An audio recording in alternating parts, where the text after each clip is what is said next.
Hello दोस्तों, नमस्कार। मैं हूँ स्नेहा तिवारी और हमारी दीदी वंदना दुबे। स्वागत करती हूँ अपने यूट्यूब चैनल पे आप सभी का। और हम दोनों बहन मिलके बहुत ही प्यारा उठान 100 पर का उठान गीत सुनाने जा रहे हैं। कैसे लगेगा कमेंट में जरूर बताना। अरे कृष्णा ली है अवतार मामा जी के महलों में। अरे कृष्णा ली है अवतार मामा जी के महलों में।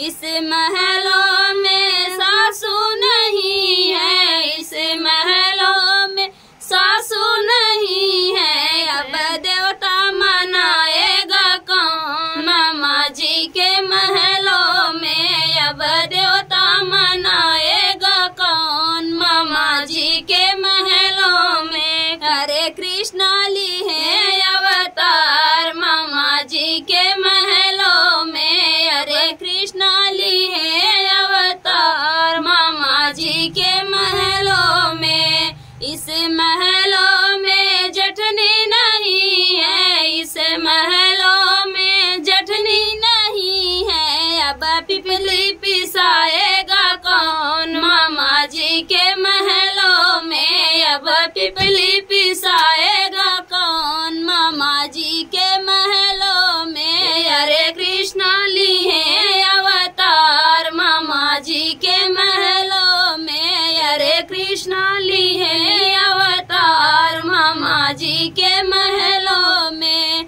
इस महलों में नंदी नहीं है, इस महलों में नंदी नहीं है। अब गजला रचाएगा कौन मामा जी के महलों में। अब गजला रचाएगा कौन मामा जी के महलों में। अरे कृष्णा ली है